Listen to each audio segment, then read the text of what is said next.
What's up today, guys? Welcome back to another episode of Big Shaggy's. On today's episode, we're going to be introducing Bushcraft Basics, Episode 1.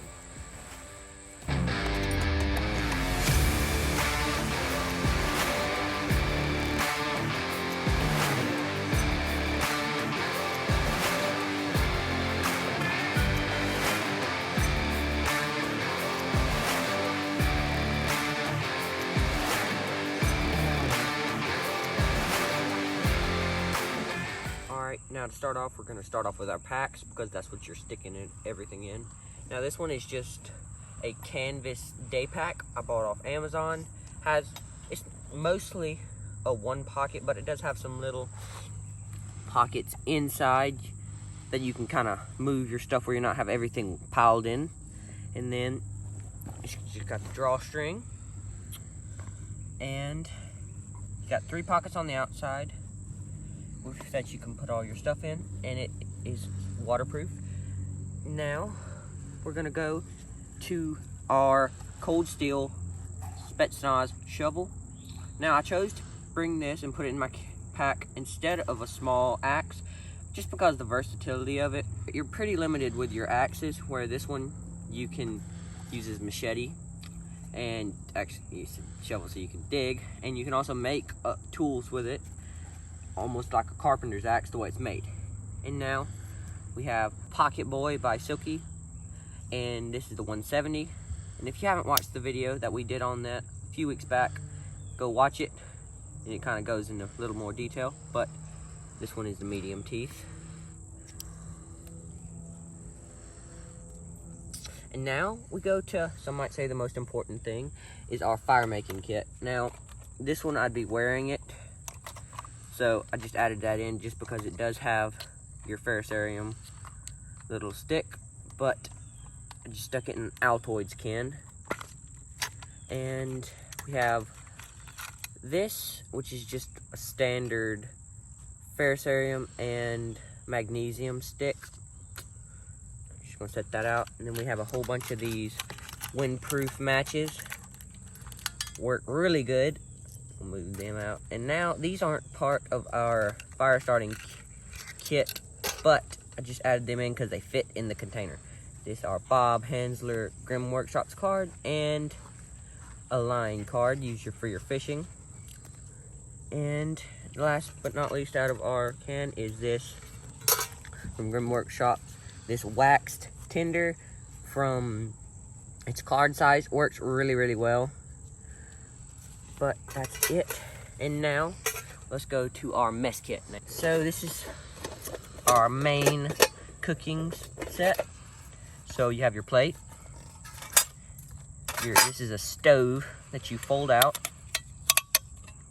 and you stick your pan on top. And this is, of course, your frying pan.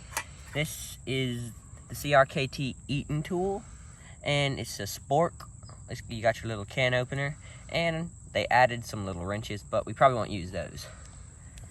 And for our stove, we have 2 different means of lighting it.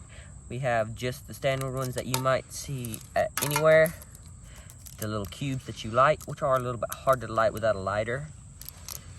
And you have this pyro pack, which is, I would say, a little bit longer lasting. You don't want to open it up on the trail because you might not use all of it, and then you just get it everywhere.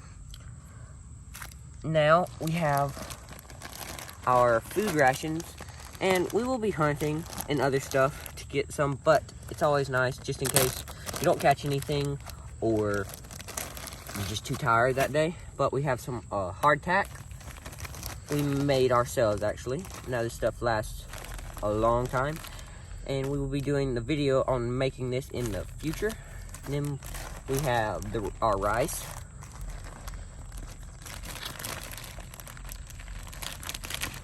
We have some jerky, some bouillon, and just some sugar and tea bags.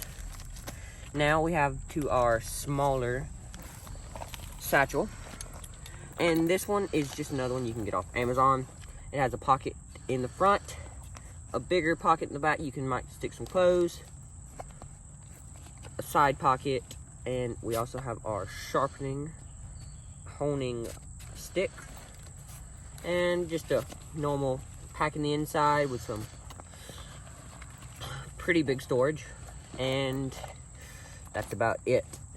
Now we'll go over to our blade. Now these are all our knives, and some of these will stick in like pockets, but I just have it all out. Now we have the cold steel Bushman. We have it in the Bowie. And this one you can stick on the end of a stick and make it like a spear.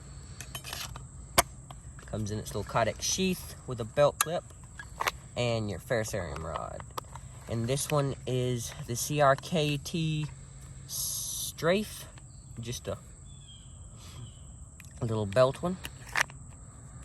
And this one is the Winchester. It's basically a Winchester's version of a Victorinox, like Swiss Army tool. And this one is a Gerber,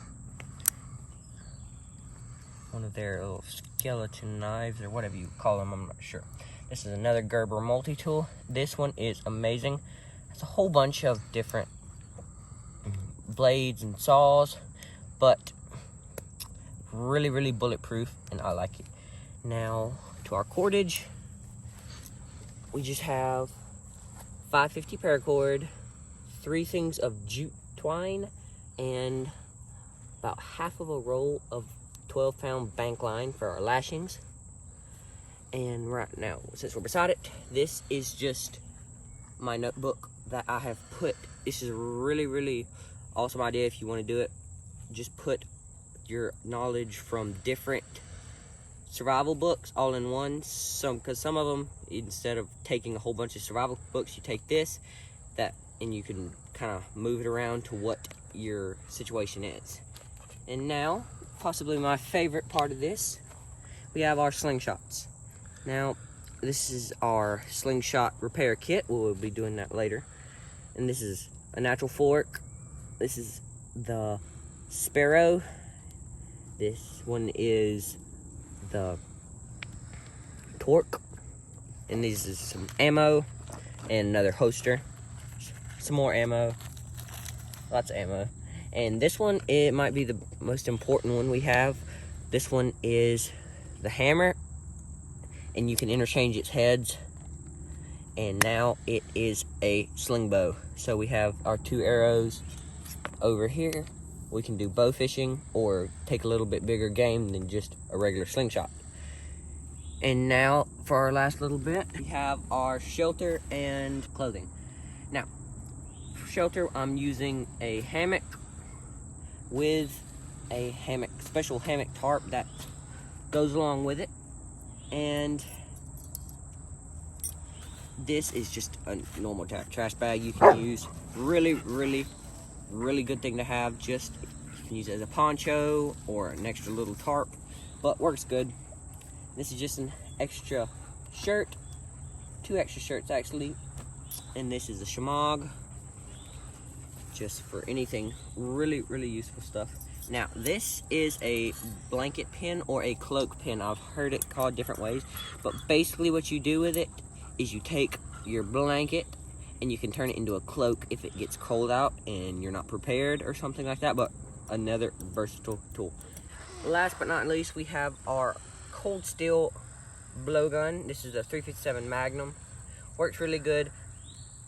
I kind of switch between this one and the big boy depending on what I'm doing, but works good. And this one actually doesn't go in the pack. You can use this one as a walking stick, so kind of gives you where you don't have to go and dig for your hunting tools.